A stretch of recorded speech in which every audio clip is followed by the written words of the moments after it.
On a hot fall morning in 1998, a 57-year-old cabinet maker named Kiam Bing stood outside of his shop in a rural Malaysian village, waiting for a friend to pick up an order. Kiam Bing swatted away mosquitoes and looked down the road. His friend, Ash, was an hour late. He had promised to be there when the shop opened, but there was still no sign of him. In front of his workshop, Kiam Bing could see an orchard that grew durian, which is a popular fruit in Southeast Asia. Next to the orchard, another farm raised hundreds of pigs. Their familiar grunting echoed through the dense canopy of trees. Nearly everyone in town made a living as farmers, and Kiam Bing could smell the earthy aroma of freshly tilled soil and manure in the humid air. Kiam Bing eyed the empty road again and turned back to his shop. He didn't have a phone, otherwise he would have called to see where Ash was. But until Ash showed up, Kiam Bing was content to go back to his work while his dogs ran in and out of the workshop. But as the hours ticked by, Kiam Bing started to think that his friend might not come to pick up his cabinets at all. Finally, as Kiam Bing prepared to close up at the end of the day, a messenger arrived with a note from Ash. He had a headache and he was vomiting, so he wasn't able to go anywhere. Kiam Bing thanked the messenger and then finished closing up his shop and then started walking home with his dogs. The sun was setting over the lush green valley, and he could just barely see bats fluttering in the durian trees. Kiam Bing was worried about his sick friend. The symptoms he listed were painfully familiar. There was a serious illness going around this town that the local doctors called Japanese encephalitis. Other people had become so sick that they couldn't move or speak, and still others had seizures and went into comas. Kiam Bing prayed that Ash wouldn't be one of the unlucky ones. As Kiam Bing kept walking down the road, he saw a giant truck slowly drive by that was billowing white fog into the air behind it. Kiam Bing had read that the Malaysian government was spraying the area to kill mosquitoes, which was how Japanese encephalitis was spread. The sight of the truck made Kiam Bing feel a little more at ease. Once the mosquitoes were gone, the disease would go away too. The next day, Kiam Bing spent the morning painting cabinets and playing fetch with his two dogs. Later in the afternoon, he heard a car rumbling down the road, and he looked up hopefully. The road wasn't usually very busy, and he'd checked every car that passed to see if it was Ash. But as this car got closer, he could see that it was the same messenger from the day before. The messenger pulled up and then got out of the car and walked up to Kiam Bing's shop. His expression was grim as he handed Kiam Bing the paper with the message. This time, it was written by Ash's wife. Kiam Bing's heart sank as he read. Ash had been taken to the hospital, but he was too sick, and the doctors there couldn't help him. He had died from this Japanese encephalitis. Kiam Bing felt a sense of dread. He'd known how dangerous the disease was, but now that his friend was dead, it felt much more real. He hurried back to his shop and called his dogs inside. Then he closed the door. Kiam Bing realized that he hadn't been taking the disease seriously enough. Now he was determined to do whatever was necessary to avoid being bit by a mosquito, even if that meant staying inside basically all the time and shutting down his business for a while. The government was spraying pesticides to kill all the mosquitoes, but Kiam Bing knew the insects would not disappear completely. Several months later, on February 27, 1999, a young scientist named Ka Bing Chua steadied his hands as he swabbed a viral culture onto a petri dish. Dr. Chua was studying virology at the University of Malaya Medical Center in Kuala Lumpur, Malaysia's largest city. Dr. Chua was investigating the outbreak of a disease that the government had been calling Japanese encephalitis. Roughly 200 people in Malaysia had gotten sick so far, and close to 100 had been admitted to Dr. Chua's hospital. Most of them exhibited the same symptoms: swelling of the brain, which led to an inability to talk or walk. Many of the patients became fully paralyzed or fell into comas. The fatality rate was staggering. 2 out of every 5 people who became infected died, making the outbreak almost as lethal as the bubonic plague, which wiped out a third of Europe's entire population during the Middle Ages. Dr. Chua's university had conducted a variety of tests to confirm that all the sick patients were positive for Japanese encephalitis. However, the results of these tests were inconclusive. There were at least a few researchers who felt they couldn't be exactly sure what was making all these people sick. However, the symptoms were highly similar to Japanese encephalitis, and there were no other known diseases in the area that could explain the outbreak. But Dr. Chua was uncomfortable settling on this sort of uncertain evidence. He had a nagging feeling that there was something else going on. Dr. Chua was also getting mounting pressure from his lab director to come up with better answers soon. Right now, the government was investing all its efforts in killing mosquitoes. But what if this outbreak wasn't being spread by mosquitoes after all? One of Dr. Chua's colleagues, who had been studying the question of which people were most likely to get sick, had pointed out an interesting fact. No Muslims had been infected with this virus, even though Islam is Malaysia's leading religion. This was strange because Japanese encephalitis is transmitted through mosquito bites, and there was no reason why people of a particular religion would be immune to mosquitoes. This made Dr. Chua even more skeptical that the patients they were studying had Japanese encephalitis.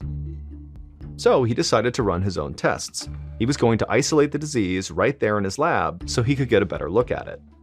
Dr. Chua hand-selected cerebrospinal fluid and serum samples from patients whose symptoms most closely resembled Japanese encephalitis.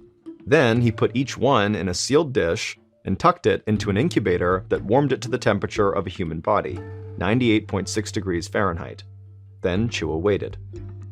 He hoped that the warmed-up fluid samples would create the perfect environment for the disease to show itself. If successful, Dr. Chua would eventually be able to cultivate highly concentrated and highly lethal dishes full of the disease that he could study. Nearly 1 week later, Dr. Chua pulled the cultures from the incubator. While the samples had been incubating, 5 more patients had been admitted to a nearby hospital with the same deadly symptoms. Their fluid samples were sent to Dr. Chua's department. Dr. Chua knew that every second counted. If this disease was not Japanese encephalitis, and Dr. Chua was able to identify what it really was, then doctors might be able to find a cure and save everyone who was already sick. Dr. Chua slid the samples under his microscope and then stooped down to look through the eyepiece. His experiment with the incubator had worked. The dish was jammed full of invading microbes. But when this virus was exposed to animal cells, the nature of its deadly effect was unexpected.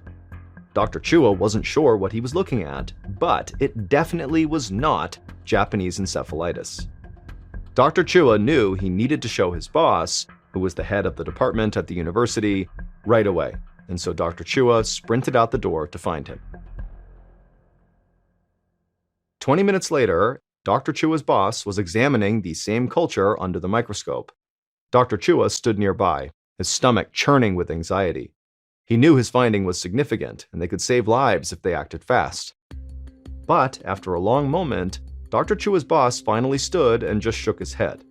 He interpreted the results differently and didn't see enough evidence to prove that the virus was new. He argued that the virus's strange behavior could be due to normal variations in the culture, or even that the culture could be contaminated. He still believed that the results were consistent with this being Japanese encephalitis. He told Dr. Chua to throw the sample away. Dr. Chua was shocked. He knew that his experiment was not contaminated, but he also knew better than to outright challenge his superior. However, Dr. Chua knew he could not back down completely. There was too much at stake. He just needed to find the right moment to convince his boss.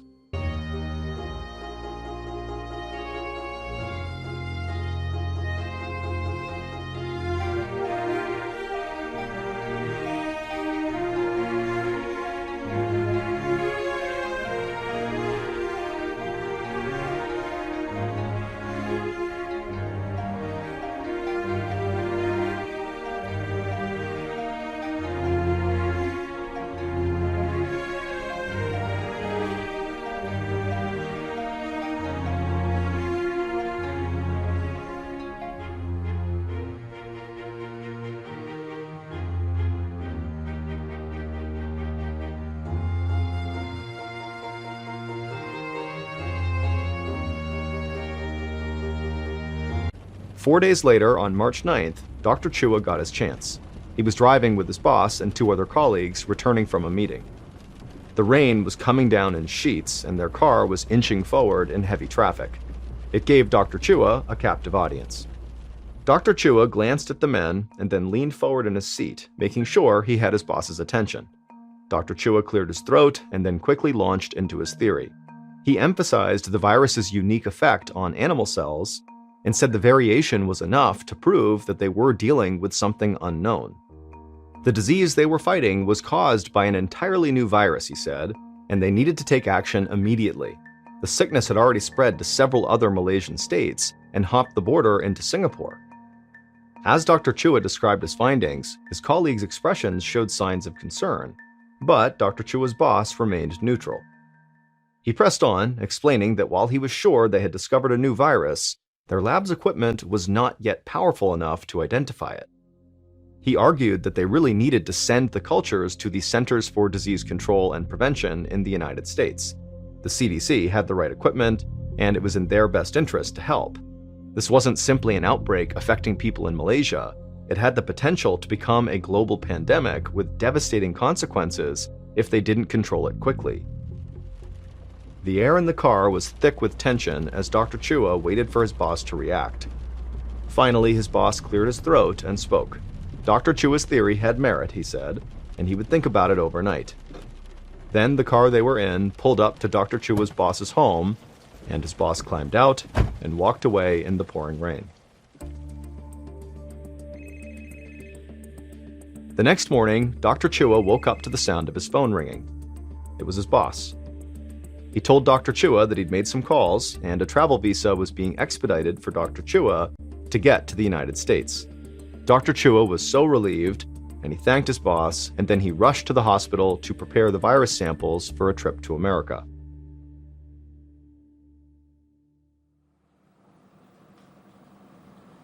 Four days later, Dr. Chua stood in the CDC's research lab in Fort Collins, Colorado.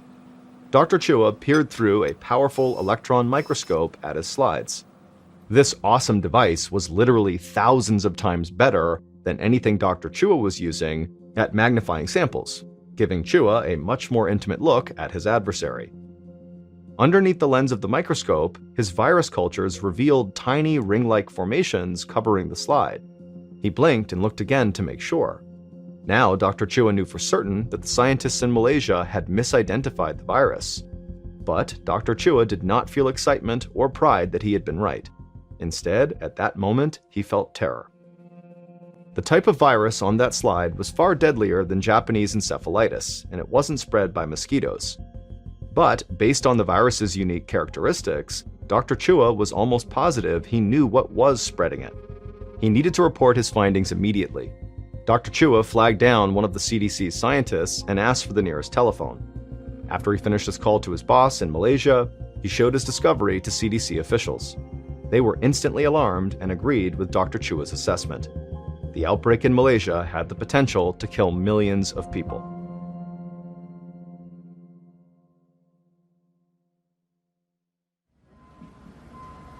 Back in Malaysia, a few days after Dr. Chua's discovery, the 57-year-old cabinet maker, Kiam Bing, watched from the doorway of his workshop as soldiers put up barricades at the end of the main road in his town.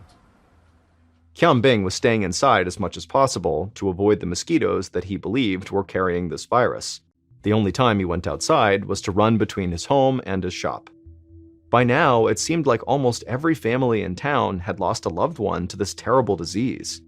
They'd all died painful and horrifying deaths, and residents were in a panic. The disease was showing no signs of slowing down either, and so the government was barricading the road into town to keep residents there quarantined. Kiam Bing had lived here his entire life, and he couldn't remember any other time when travel in or out of the area had been restricted. The road was usually bustling with people going to and from work at this time of the day, but now it was deserted. The only sound was the fluttering of these red banners that people hung outside of their houses to ward off death. The silence frightened Kiam Bing. Even his dogs seemed different. Instead of jumping around and playing with their ball, they curled up quietly on the floor. And then, as Kiam Bing was watching all this strangeness unfold in front of him, Kiam Bing began to hear the sound of gunshots. When Kiam Bing heard these gunshots, he instinctively hid behind his counter. Once it stopped, Kiam Bing stood up and slowly opened his front door to see what was going on outside. and what he saw was a group of soldiers with rifles slung across their backs, marching out from behind a farm down the road and heading towards the next one. Also, there were all these military vehicles full of dozens more soldiers that were driving down the road, and they were all heading for different farms. Qianbing watched as some of the soldiers stopped in front of the farm right across the street, and they went around to the back of the property. Qianbing stepped out of his store to get a better look, and he peered around the corner of the farm across the street, and he could see the soldiers now pointing their rifles towards the trees, and also the pig pens below the trees. Qianbing knew what was coming next, and he couldn't bear to watch it. He ran back to the doorway of his shop, and then a few moments later, he heard more gunfire and the terrible sound of pigs squealing in agony. Qianbing could literally smell the coppery stench of blood as it wafted through the thick hot air. And then moments later, the soldiers emerged from behind the farm and began marching down the street towards the next farm. And the farm's owner from across the street followed the soldiers out onto the road, and the owner just sat down on the sidewalk and put his face in his hands.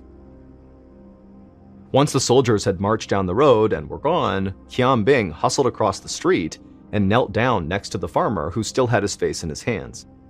After making sure this farmer was okay, Qianbing gently asked, what happened? What's going on? And the farmer just shook his head in disbelief, and in a shaky voice, he told Qianbing that the government had issued an order for all the pigs in this village to be slaughtered and buried. They told him that this would stop the terrible disease that had been killing people for months. Qianbing was shocked. He remembered that the government had sprayed the town for the mosquitoes to stop the disease. Now they were saying it came from the pigs? Qianbing returned to his shop and closed the door. He smiled at his dogs, who hadn't moved since he left. Qianbing felt badly for his neighbors, but at the same time, he was grateful that the mystery of this disease seemed to be solved, and that now Qianbing really was safe. It was nearly impossible to avoid all mosquitoes like Qianbing had been trying to do, but he had no reason to interact with pigs, which apparently were the reason this disease was spreading, and so Qianbing really felt like he was going to be okay. 2 days later, Qianbing woke up feeling feverish. His head was pounding and he couldn't pull himself from the bed. His skin felt like it was on fire. In a panic, he realized that he must be sick with this mysterious disease. Qianbing didn't understand how this was happening to him. He hadn't gone near any pigs. But Qianbing didn't have time to worry about that. He needed to get to a hospital. He managed to drag himself out of bed and stumbled over to a neighbor's house where he knew there was a phone. He begged the neighbor to please call him an ambulance, and then Qianbing collapsed to the ground. A few minutes later, the paramedics arrived and took Qianbing to the nearest major hospital, which was about 50 miles to the north, at the University Hospital in Kuala Lumpur. The intake nurse in the emergency room asked Qianbing to describe his symptoms and when they started, and Qianbing, who had been strapped to a gurney for the entire ambulance ride, felt his voice stick in his throat. To his horror, he couldn't respond. He tried to swallow, but it was no use. He was totally paralyzed. Qianbing could see the nurse's eyes widen in alarm. He watched, terrified, as the nurses wheeled him through the hospital, helpless as he felt his body lock around him. It didn't take long to confirm that Qianbing's sickness was indeed the same virus that Dr. Chua had identified in Colorado at the CDC research lab. But that knowledge didn't help Qianbing's doctors. Shortly after he was admitted, Qianbing fell into a vegetative state and then died.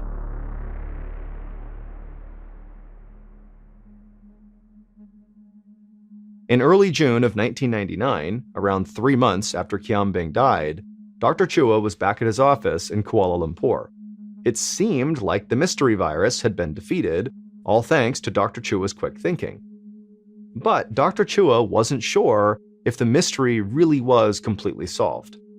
The virus he had identified at the CDC's lab was called a paramyxovirus. This virus is transmitted from livestock animals to people, and many of the patients who had caught it worked with pigs. It wasn't affecting Muslims because they didn't eat pork.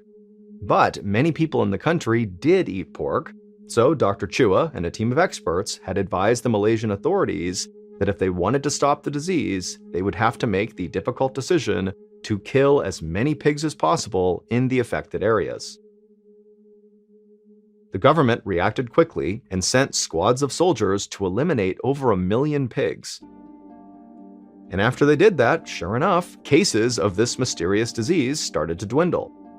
When it came to naming the virus, officials looked to the small pig farming town it had originated in and where Qianbing, the cabinet maker, was from, Nipah. They would call it the Nipah virus.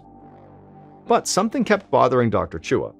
Most of the Nipah virus victims were farmers who had direct contact with infected pigs, which made sense. But nearly 20% of the patients had minimal or no contact with the animals, but they still got this disease. Qianbing, the cabinet maker, was one of those unlucky 20%. Dr. Chua knew that Qianbing must have caught this disease somewhere, and if it wasn't from pigs, then where did he get it from? Could it be that another animal was spreading the Nipah virus in addition to the pigs? Chua started to wonder if pigs really were the source of the virus or if they were just a carrier. Maybe, he thought, the true source of the virus was another creature altogether.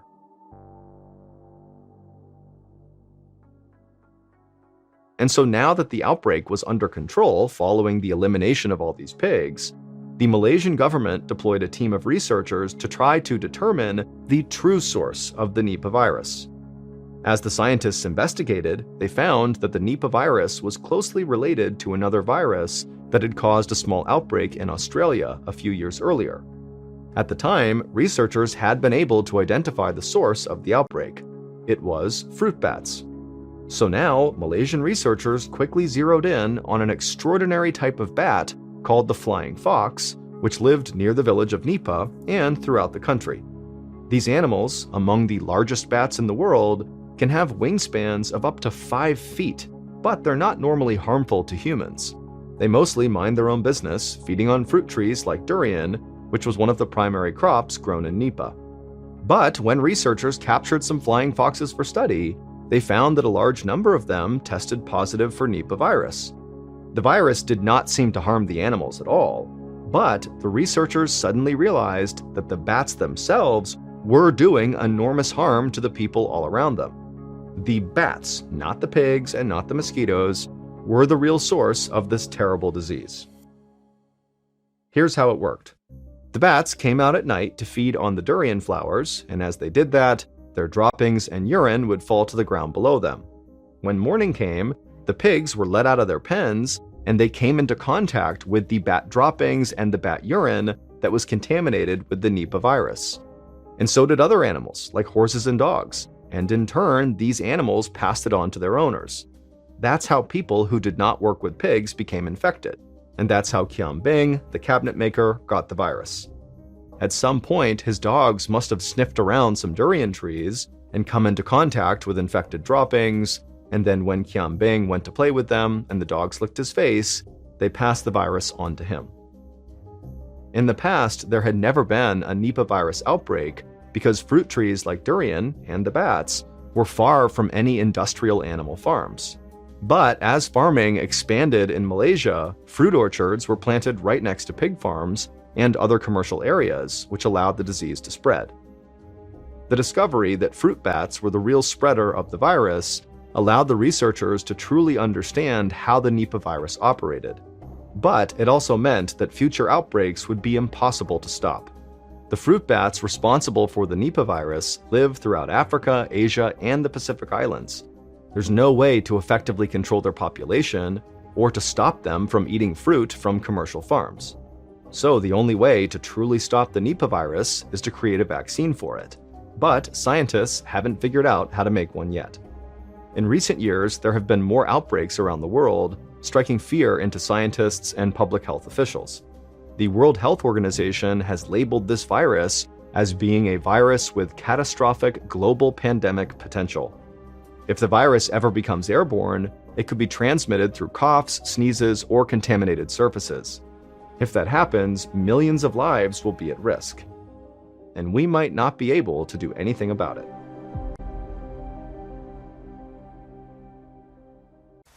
One morning in the spring of 2009, 39-year-old Dr. Benjamin Gilmer quietly got dressed before dawn without waking his sleeping wife and young son. He walked out the front door of his home in Asheville, North Carolina. He got in his car and pulled off into the foggy morning. Benjamin drove about 15 miles until the city streets became narrow country roads. In the distance, he saw the peaks of green mountains jutting into the sky. The area was breathtaking. But Benjamin's stomach was in knots. He was about to start his new job as a doctor at the Cane Creek Clinic, a rural medical center in the small town of Fletcher. A few minutes later, Benjamin turned off the main road and into the driveway of an old, repurposed farmhouse. The farmhouse was the clinic's location, which had been founded by another doctor whose last name was Gilmer, except this doctor's name was Vince Gilmer. Benjamin found it odd that he happened to share the same last name as the previous doctor. He knew it would confuse some patients. In fact, having the same last name as the clinic's founder had almost kept him from getting the job. The board of directors was hesitant to hire him because the first Dr. Gilmer had done something so heinous that they wanted to completely disassociate themselves from that name.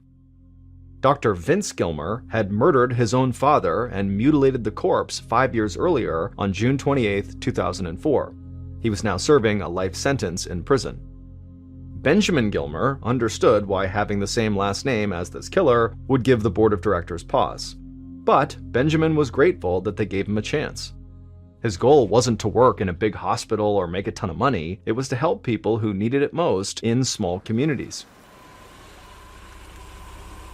Benjamin parked, then got out of his car and walked toward the clinic. He took a deep breath and then stepped through the creaky front door. The clinic wouldn't open for another 10 minutes, but there were already a handful of people sitting in the waiting area reading the local paper. A few people glanced up at him, but no one gave him a strange look. He smiled and waved back, relieved that he didn't seem to be causing any confusion. Benjamin headed into the back and greeted his staff, who had already been told Benjamin was not related to the other Dr. Gilmer. Benjamin checked his busy schedule. He had back-to-back-to-back appointments from 8 a.m. to 6 p.m.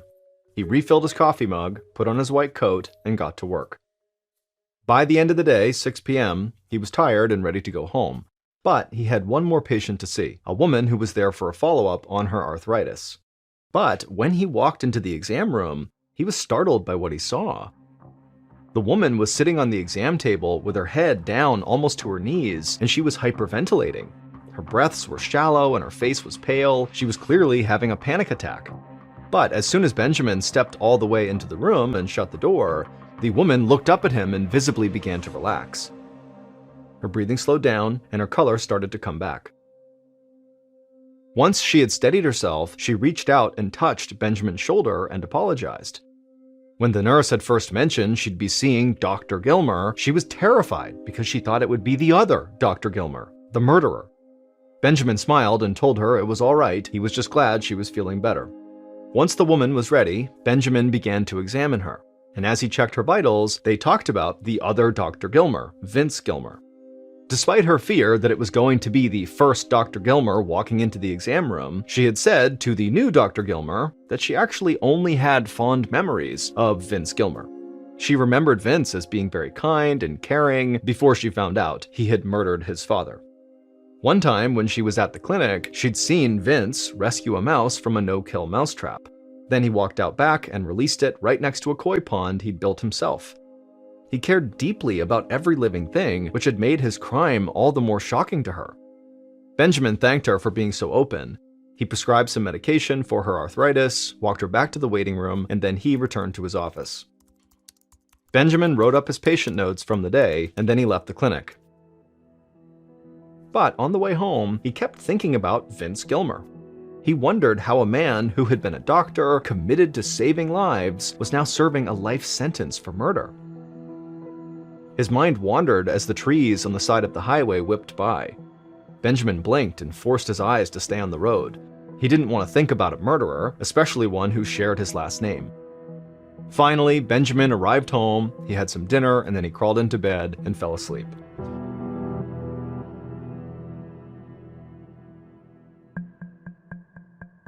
Over the next several months, Benjamin tried to push thoughts of Vince Gilmer out of his head. Taking over the clinic was a demanding job, and Benjamin often worked 14-hour days. But even when he was busy, he couldn't shake the feeling that there was something more to Vince's story.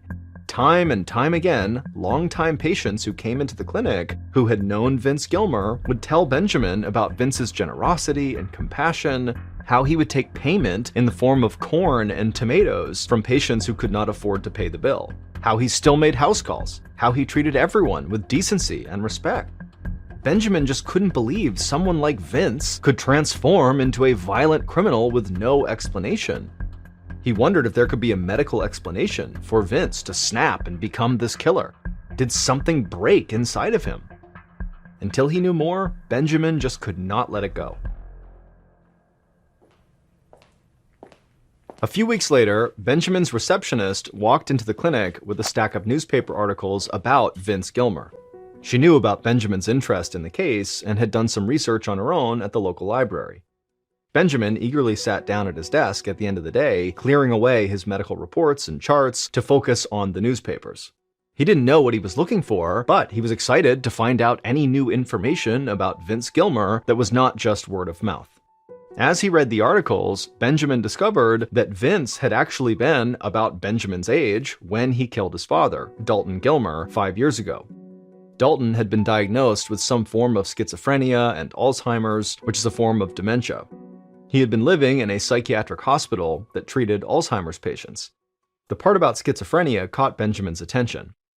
He wondered if Vince inherited a genetic vulnerability to the crippling mental disorder. But as he thought more about the possible link, it seemed unlikely. Schizophrenia typically appears in early adulthood, and he doubted that Vince could have developed the disease without any prior signs. There are some cases that appear later in life, but they're rare. Whatever changed in Vince had changed suddenly. Benjamin kept reading. On the day of the murder, Vince was supposed to come help his father, Dalton, move to a nursing home, and witnesses saw him come pick Dalton up. But 2 days later, Vince reported his father missing, claiming he'd brought his father back home, and then he'd probably just wandered off. Vince had no idea that the police had already found his dad's body on a road 2 hours' drive from the hospital, and there was evidence linking Vince to the murder. The articles said that Vince had told police during the investigation that he had not been feeling like himself lately because he was withdrawing from an antidepressant medication called Lexapro. People who suddenly stop taking antidepressants can experience a range of symptoms, including trouble sleeping, nausea, and psychological reactions such as suicidal impulses or psychosis. The articles also said that Vince had gotten seriously injured in a car accident about a year before the murder, and after that, he and his wife had divorced. Now, Benjamin's mind was racing. Was it possible that the combined effects of antidepressant withdrawal and a bad head injury from a car accident could have dramatically altered Vince's personality? Could they have transformed him into a murderer? It was getting late, and he should have been home by now. His wife was probably wondering where he was. But before Benjamin shut off his light, he noticed a blurry photo of Vince from one of the articles. He looked big and burly. He had a shaved head, and he was wearing a prison jumpsuit. His eyes seemed haunted. Benjamin suddenly felt like he was trying to build a jigsaw puzzle without all the pieces, but he didn't have the time to figure out what he was missing. Over the next year, Benjamin's life got much more hectic. He and his wife had a second child, and he was just so busy running the clinic that ultimately he was not able to keep up his research into Vince. And if Benjamin was being honest with himself, he knew the Vince Gilmer subject was taking up way too much space in his head. His obsession with this murderer would just have to wait until he had more time to think.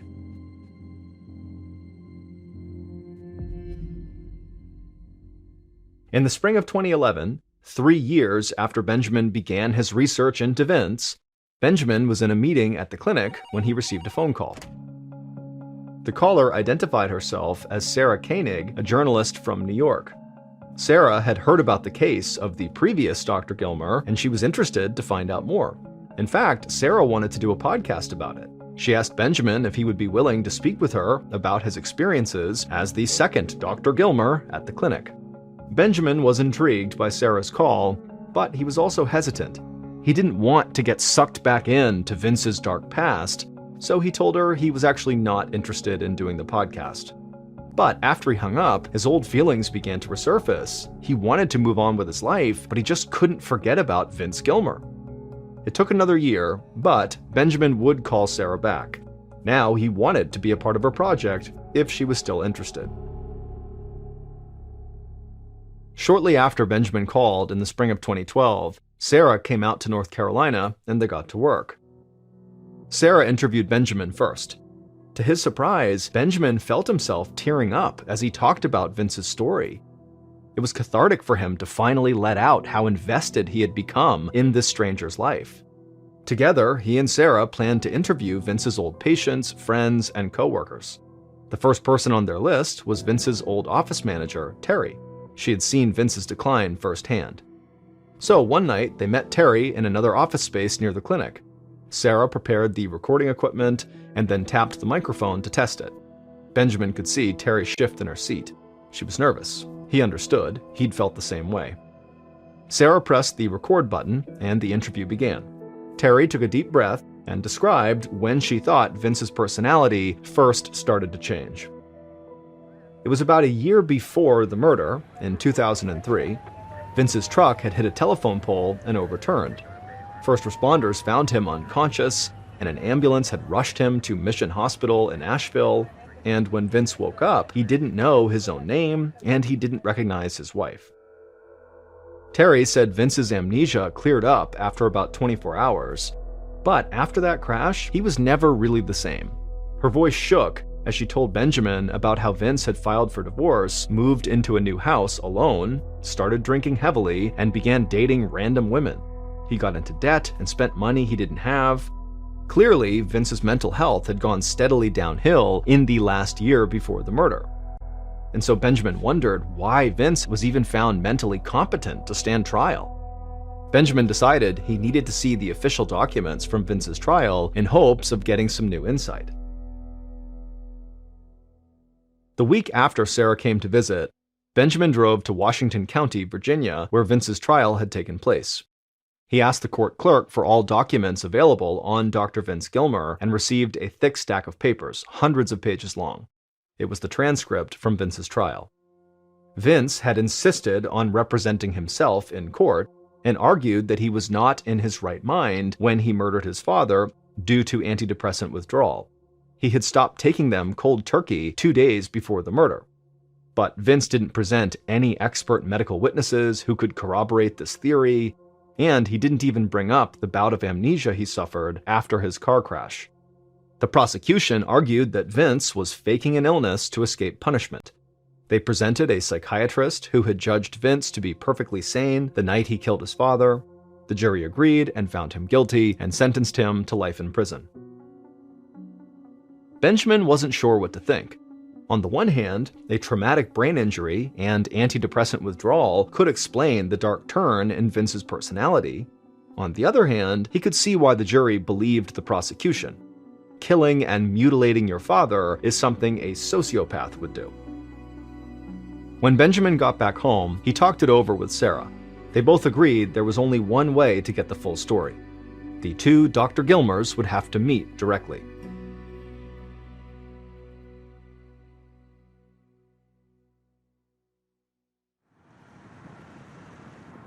It took several months to organize, but in early January of 2013, Benjamin and Sarah made the 2-hour drive to Wallens Ridge State Prison in Virginia. The maximum security building was huge and flat, a cinder block fortress nestled deep in the Virginia mountains. After Benjamin parked and stepped out of the car, he immediately heard the buzzing sound of the electrified razor wire lining the prison's fence. He noticed snipers perched on guard towers. The place made Benjamin extremely nervous. He and Sarah left their belongings in the car, they showed their IDs to the guard, and then walked through the metal detectors. Finally, they were led down a hallway to the visiting area. The room was large and filled with long metal tables. Benjamin could smell old food and bleach. It almost felt like a school cafeteria, except for the fact that prison guards loomed in the corners, and each table had a metal divider down the middle to separate inmates from visitors. Benjamin and Sarah sat down at one of the tables and waited. A few minutes later, an old man shuffled slowly into the room. He was rail thin with a gaunt face and barely any hair. Benjamin watched the old man walk, thinking he must be visiting someone else. But then the old man pulled a chair out at their table. It was Vince. He was 50 years old, but looked nothing like the burly, broad-shouldered man Benjamin had seen in older photos. Benjamin could feel his heart pounding. This was the man he'd been fixated on for the past 4 years. He took a breath and then introduced himself, but it seemed like Vince barely heard him. Vince kept opening and closing his mouth, almost like he was chewing, except he didn't have any food in his mouth. Benjamin could see he was missing most of his teeth. Vince's eyes wandered around the room as he clenched and unclenched his hands. He was trying to speak, but he was clearly struggling. Slowly, Vince began to talk about the voices in his head and how his brain didn't work. After a while, he seemed to run out of things to say. There was an awkward silence, so Sarah stepped in. She followed up with questions that Benjamin didn't have the nerve to ask. Questions like why Vince killed his father and whether he planned it. Vince seemed to expect the questions. He slowly answered that he hadn't planned it. He said the voices in his head told him to do it, but there was just a lot he couldn't remember. Looking at him now, Benjamin felt certain that Vince was not a psychopath. He wasn't evil or manipulative, and he wasn't faking these symptoms. He was suffering, and for years, nobody had believed him. Now, Benjamin had new questions for himself. What exactly was Vince sick with? And was there any potential treatment? Just then, a prison guard walked over and told Benjamin and Sarah that their time was up. Vince stared at them, his eyes brimming with tears, and he asked them to please help him. Benjamin promised he would try, and then he and Sarah said goodbye. They left the prison and drove the winding roads back to North Carolina. About a week after visiting the prison, Benjamin realized he might actually know someone who could help Vince. Benjamin grabbed his phone and he called a colleague named Dr. Steve Bowie. Benjamin knew Dr. Bowie from a nearby medical school where they both sometimes taught classes. Dr. Bowie was a psychiatrist and an expert at diagnosing brain diseases and mental illnesses. Benjamin called Dr. Bowie up and poured out Vince's story. Benjamin told Dr. Bowie that, in his opinion, Vince had been showing signs of some kind of brain disease for at least a decade, and his condition had only deteriorated since he was imprisoned, and if Vince didn't get help soon, he could die. 3 days later, Benjamin drove with Dr. Bowie through the Virginia mountains, discussing Vince's case as they headed back towards the prison. Dr. Bowie didn't think antidepressant withdrawal could be the answer. It had been 9 years since the crime, which meant it had been 9 years since Vince stopped taking his antidepressants, yet his symptoms seemed to have only worsened. There was just no way he could still be going through drug withdrawal after so much time. And Dr. Bowie didn't think Vince's car accident could explain his behavior either. He'd worked with many patients who had traumatic brain injuries, and their symptoms did not match Vince's. Benjamin was confused. He wanted to believe that Vince had been driven to kill by forces beyond his control, but if neither a traumatic brain injury or the Lexapro withdrawal had caused Vince to kill, then what could it be? Maybe, Benjamin thought, Vince belonged in prison after all. After almost 4 years of digging into Vince's case, Benjamin didn't want to believe that he could have been so wrong about Vince. Benjamin sighed, not knowing what to think. Benjamin and Dr. Bowie eventually arrived at the prison, and they parked the car in the prison's parking lot. Benjamin led Dr. Bowie through security, down the prison's echoey hallways, and into the visitation area. Vince eventually walked in, looking just as sick as the last time Benjamin visited. He seemed happy to see Benjamin, though, and he smiled. But then, after he sat down, his lips curled into an exaggerated frown, and he squeezed his eyes shut, and his hands trembled uncontrollably as he tried to lay them flat on the table. Dr. Bowie asked Vince questions about the night of the murder, and Vince sort of stumbled through a slow recounting. Dr. Bowie listened patiently, and when Vince finished, Dr. Bowie asked him something that was totally unexpected. He wanted to know what it was like growing up with his father. Vince looked off in the distance for a moment, then his voice dropped to barely above a whisper as he described painful childhood memories. His father was a Vietnam War veteran who drank to excess, especially after returning home from combat, and he was a cruel man who had sexually abused Vince for as long as he could remember. Vince tried to answer more questions, but after a while, a guard came over and said it was time to go. Back in the car, Benjamin asked Dr. Bowie what he thought of Vince. The psychiatrist leaned back in his seat with a thoughtful expression on his face. He told Benjamin that he was more certain than ever that Vince's condition had nothing to do with antidepressant withdrawal or a traumatic brain injury. But he was also convinced that Vince did not murder his father out of pure hate. In fact, he had a new theory for what was wrong with Vince. When he explained it, Benjamin just sat there, stunned. He'd never even considered something like what Dr. Bowie was suggesting. But if Dr. Bowie was right, it would explain everything. They just needed a DNA test to prove it.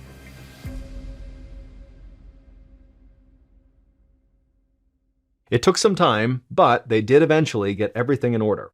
Dr. Bowie had to get the prison hospital to obtain a blood sample from Vince, send it off for testing, and then wait for it to be processed. The DNA results came back a few months later, in March of 2013. Benjamin was at work, sitting in his rusty desk chair, when he saw an email notification on his computer from the prison hospital. His heart skipped a beat as he opened the email. The diagnosis was finally there in black and white. It explained everything, from Vince's car accident to his increasingly strange behavior to the murder that landed him behind bars. This is what really happened on the day that Dr. Vince Gilmer killed his father, and why he did it. On the afternoon of June 28, 2004, Vince left the clinic early. He drove home, he grabbed a canoe from his garage and lifted it onto the top of his pickup truck. He strapped the canoe down and then got back into his truck and drove across town. About an hour later, he parked in front of the huge, multi-story brick building where his father lived, Broughton Hospital. Vince went inside and told the receptionist he was there to pick up his father, Dalton. Dalton had been living at this hospital for 2 years, being treated for what doctors thought was schizophrenia and Alzheimer's. His overall health was deteriorating, and so Vince was there to check him out of Broughton Hospital and bring him to a nursing home in North Carolina where he could live out his final days. Vince helped his father out the door and into the passenger seat of the truck. Then Vince got into the driver's seat and he told his father he had a surprise. Instead of going straight to the nursing home, Vince was going to take him to one of his favorite places, a lake in Tennessee where they could canoe together. But while they were making this 70-mile drive to the lake, Dalton started making these horrible sexual comments towards his own son. Unfortunately, this was not anything new. Vince had heard it all before and he could ignore it. But then his father started humming the tune of Baa Baa Black Sheep, the song that Vince's father used to hum while he abused Vince when he was a boy. For Vince, the sound of that song brought back a flood of traumatic memories. It was like a psychological trigger, and in that moment, something broke in Vince's mind. He began to hear voices all around him and inside his head demanding that he kill his father. The more he tried to resist, the stronger they became. The urge to kill his father became overwhelming. His head was pounding and he felt like he was losing control. The tires screeched as he swerved onto the side of the road and slammed on the brakes. The car stopped so quickly that his father's head jerked forward, then back, knocking into the headrest. Vince's eyes locked onto his dog's leash, which he'd left lying over the passenger seat headrest. The voices screamed at Vince to use it. And so Vince grabbed one end of this leash, he wrapped the other end around his father's neck, and then he pulled as tight as he could. Dalton was too sick and frail to fight back. He died of strangulation. Afterward, it was still. All Vince could hear were the crickets and his own breathing. Vince drove around for hours with his father's body sitting up in the passenger seat. Eventually, he pulled over on a rural road in Virginia. It was dark and deserted. Vince knew he'd just done something absolutely terrible, and as he sat in the truck, his heart began to race. The quiet in his head was now replaced by a jumble of whispers and then shouts. The voices were back, and their message was clear. They were telling him he was going to get caught unless he covered his tracks. Vince stepped out of the truck and walked around to the passenger side. He dragged his father's body and left it in a grassy patch on the side of the road. Then he rushed to the back of his truck and scooped up a pair of his gardening shears. He returned to the body, picked up one of his father's fingers, and began to cut. It took some effort because the blades were worn, but in a few minutes it was done. The finger landed on the dry leaves with a soft thud. Then, one by one, Vince cut the rest of his father's fingers off. The voices told him to take the fingers. So Vince gathered them up, got back into his truck, and sped away from the crime scene. A few hours later, a Virginia police officer found Dalton's body while it was still warm. The missing fingers shocked him, but he didn't have any problems figuring out who this victim was. He found name tags from Broughton Hospital in Dalton's shorts and in his shirt. Detectives quickly learned that Vince had picked Dalton up from the hospital that afternoon. Within a few days, police were at Vince's house in North Carolina, arresting him for murder. They never found his father's fingers, even though Vince said he dumped them in his clinic's koi pond. But they did find blood-stained paper towels in Vince's truck. When Vince was tried, he had said he was just as shocked by his behavior as everybody else was. And now, nearly a decade later, Benjamin finally understood what was actually wrong with Vince's mind, and he now had the lab results to prove it.